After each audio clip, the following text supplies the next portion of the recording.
وہ ایک بچہ آیا نا اپنی ماں کے لیے لباس لینے کے لیے، اور پہلے وہ گیا اپنے چچا کے پاس، اس کی ماں بیوہ تھی، اس کا لباس پھٹ گیا تھا، اور وہ اپنے چچا کے پاس گیا تو اس نے دھتکار دیا۔ ماں نے اس کو روکا تھا بیٹا نہ جانا، لیکن اس نے کہا کہ تیرے بدن کے اوپر جو لباس ہے وہ بھی پھٹ گیا ہے اور جگہ جگہ سے جسم جھلک رہا ہے، تو میں اپنے چچا سے آپ کے لیے لباس لے کے آتا ہوں۔ پھر جو رویہ اس نے اختیار کیا تو واپس روتا ہوا آ رہا تھا، تو کسی نے راستے نے پوچھا کہ کیا ماجرا ہوا؟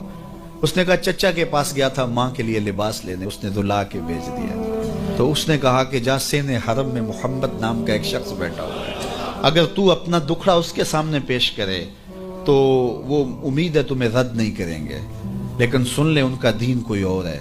اللہ اکبر۔ اپنے ماں کے پاس آیا تو ماں کو کہا کہ چچا نے رلا کے بھیج دیا، لیکن آپ کی حالت مجھ سے دیکھی نہیں جا رہی۔ بچہ ابھی شعور کی منزلوں میں قدم رکھ رہا تھا، پہلے بہت چھوٹا تھا، اب اس کے اندر ایک جذبات تھے بچے کے اندر۔ تو ماں نے کہا کہ بیٹا نہیں، ان کے پاس نہیں جانا، سنا ہے کہ جو ان سے ملے دین دھرم چھین لیتے ہیں اس کا۔ تو حضور علیہ الصلوۃ والسلام کے پاس جانے سے ماں روکنے لگی، لیکن بچے نے کہا کہ امی میں پکا رہوں گا، بتوں کا وفادار رہوں گا، تم اس ٹینشن کو، اس پریشانی کو چھوڑ دو۔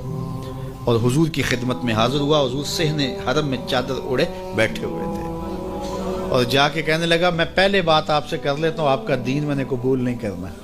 حضور مسکرا کے بولے بیٹا بتاؤ کس لیے آئے ہو؟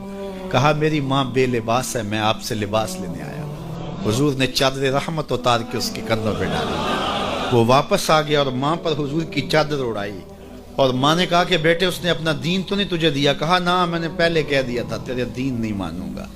ماں کہنے لگی پتر اس کا دین ماننا چاہیے، یہ جس نے رحمت کی چادر ہمارے سر پہ تان دی۔ اللہ اکبر۔ تیری تک کے ادامہ میں مرید ہو۔